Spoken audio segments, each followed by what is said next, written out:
David, sorry, obvious question. How are you feeling right now? Congratulations. Can you sum it up? Not really. It's been a strange 120 minutes for me personally. I've been told there I was probably 2 minutes from coming off. I think the game was getting away from me a little bit, and just half a chance in the box to get the first to sort of bring us back into the game. And I thought, in fairness, from there on we were excellent. We probably controlled it, where Rovers maybe had a bit better of it in the first half. I thought from that goal on we played really, really well, and deservedly went in front. And our Achilles heel has probably been set pieces, so you can see from there was disappointing, but I thought we just finished the game really strong, and personally just absolutely delighted. I can't believe it, and it's been a tough season for us, but it's an epic way to finish, I think. Was that, do you say they're a tough season? Maybe the team, the squad, the club have been criticised at various times this season. Was that a motivation? Yeah, I think so. I mean, the team is obviously, I wasn't here last year, but we're league winners last year and nearly treble winners, and obviously suffered the disappointment of the cup. It's happened to me in the past where I've lost cup finals. It's a very, very hard thing to deal with in the off season. So we're coming here today knowing we'd lost the league, and I think that's that little bit of extra motivation. As you said, there's been a lot of criticism from all angles. Some of it maybe deserved, some of it not, and it was about just putting in another big performance similar to what we did against Bohemians in the quarter final, and I think we showed that particularly in the second half and in extra time. Thanks. Okay, next question. By the way, Chris Shields has walked in, so he's also available for questioning. Next question, please. Everyone's gone offline. Owen? Hi Chris, it's Owen here. What was this like after the frustration of having to sit in the stand and watch it last year, for you to get out there and be involved again? Oh, it's huge. Honestly, God, you can ask my wife. It's been on my mind for near on 13 months now. It took a massive toll on my off season last year. Like, my family could see that it hit me really hard. Like, people say, you've played in 5, you've played in 5 cup finals, whatever. Everything that comes to this day, it's huge. Your family's here. And I said to Tony downstairs, it was hard last year walking out during the national anthem, seeing my mother and my wife in tears that I'm just walking out not playing, and then pacing around the ground for basically the day. So to come out and to captain the team to win is a huge honour, probably the greatest honour in my career. So it's great how things have come full circle for me. Yeah. And what was the game like to play in? Because it did seem to ebb and flow, and there was times when it looked like it could get away with you, times when it could have got away from Rovers as well. It was actually an enjoyable game to play in. Many years of fans been packed into here and had to watch stinkers. So to be involved in an entertaining final, it was a good game to be involved in. Look, they're league champions, and rightly so.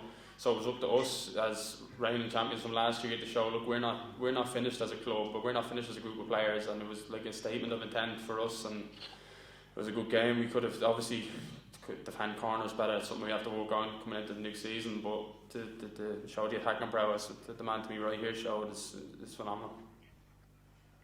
Yeah, and now, I know you're under contract for next year, but it's important to keep the squad together now, because you've shown you can still win trophies together.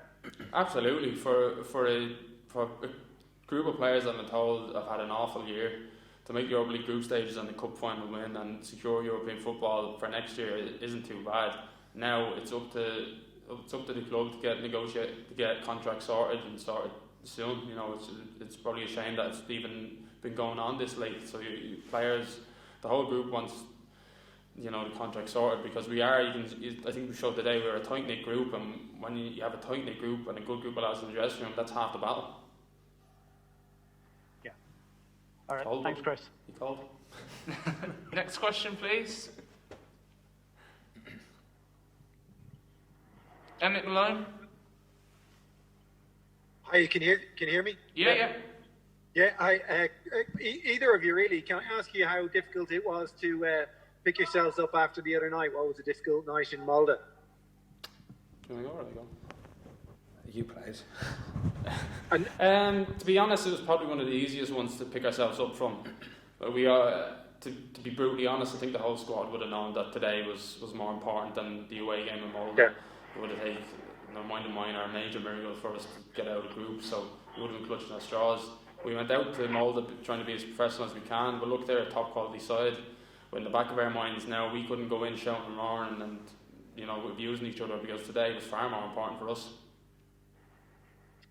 And David, can I ask you about it again, like physically, like when it went to extra time tonight, were you kind of concerned at all that game and the trip home and everything might start to take its toll a bit? I suppose you don't have time to think about it in the game. Personally, I only played a few minutes, so I felt comfortable enough to obviously play 120 minutes. But like even me, I was probably close to cramping a few times in the extra time. So for guys like Cammy, for example, who probably played the full match the other night and played 120 today, I'm sure there's several others, the centre halves and things. So for those guys, I think the fitness levels are through the roof that they could manage that to do 90 in Malda and come here a couple of days later and do 120 minutes. And to be fair, I thought we got stronger as the game went on, and we were the better team later in the game, where Rovers maybe had a better spell at the end of the first half. We really grew into the game, and I think that's it just shows a Trojan effort from everybody to be able to match Rovers and go and beat them in 120 minutes when we've just come back on Thursday or Friday even. Brilliant, thanks lads, cheers, congratulations. Thanks. Thank you. Any further questions, guys, before I bring the manager in? Kieran, lads, can I just ask you, it's been a tough year with Harry Taff having passed away. The tribute today with the T-shirts, he's in your minds today, is he?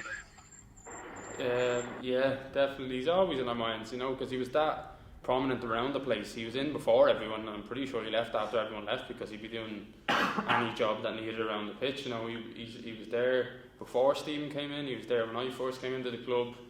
And it's still surreal kind of not seeing him around the place, because his family are so involved. His son Shane is our videographer now, and it's great for the family that he's kind of living on Harry's old job, and he's doing it well. So it's great to have at least Shane's around to remember him and what he does. So it was a great chance to give the family a tribute, where it was very hard to pay your respects in a difficult situation when the funeral happened.